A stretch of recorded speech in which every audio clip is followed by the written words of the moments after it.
You know those times when you really feel so stressed up or disappointed or angry about something or someone, and you really feel like telling them how their words or actions are hurting you, but you just hold back from speaking your mind?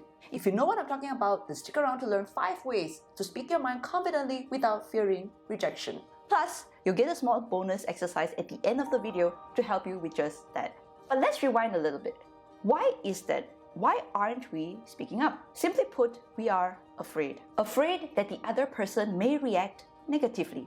The thing is, our fears are born out of our perception of reality. Whether these fears are actually based in reality or not is irrelevant because they are real to us. Most of us are so used to speaking in such a way that pleases others or to be accepted that we have lost our ability to understand the real value that we can bring into the world by just allowing ourselves to show up in our own true light. Instead of allowing yourself to suffer in silence, try these practical ways to help you start speaking your mind confidently without fearing rejection. Firstly, get to know the real you. Confident people know themselves and know what is important to them, and work on finding ways to show up in a way that's true to them. Very often, we simply don't feel like we know what to say or how to say it because we are lacking clarity. If you do the work to get to know yourself, the real you, who you are, what you stand for, what's important to you, what makes you happy, what gives you a sense of purpose, and your needs and desires, the better you'll be able to communicate it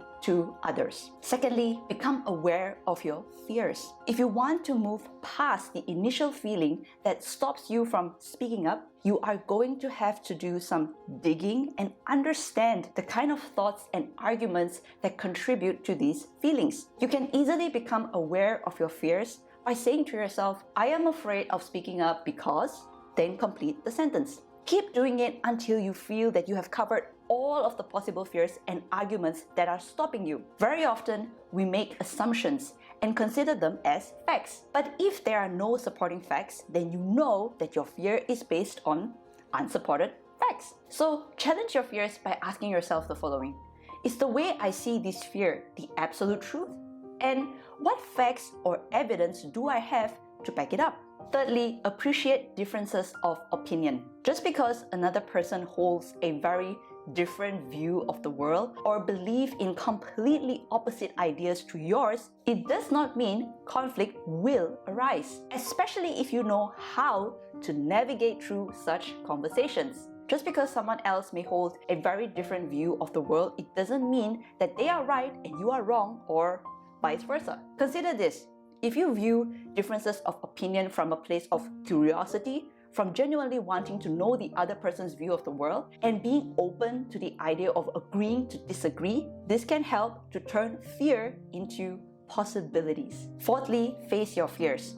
In most cases, putting yourself out there and being met with an angry, mocking, or dismissive response from another adult doesn't actually kill you or significantly damages your life. In actual fact, if you continue to speak up, you may be surprised at your resilience in response to any and all possible reactions. As the saying goes, feel the fear and do it anyway. And keep on having the courage to put yourself out there because practice does make perfect. Moving on to the fifth point, take responsibility of your own life and actions. People who aren't confident blame others when they could instead be taking responsibility for at least a part of a problem. They feel overwhelmed by a world that won't stop and find it paralyzing to step in and take action. So they sit in the sidelines instead. But the reality of it is that nobody will come to your rescue. Everyone else is too busy with their own lives to think about your own needs and wants. So you are going to have to take the initiative to help yourself and give yourself permission to show up and speak up. And guess what? Even confident people feel afraid at times. They just lean into the fear and do it anyway because they know that the benefits of facing your fears greatly outweigh the pain. Ask yourself these questions. What can I do to change this? Then focus on taking responsibility for your own actions and start showing up for yourself. Here's an exercise to help you gain more clarity and confidence right now. If you could speak up to anyone about anything with complete confidence without the fear of being rejected or judged, just feeling good about showing up in your own capacity, what would you like to say? What is it that you are scared to say? Who do you need to tell how you really feel?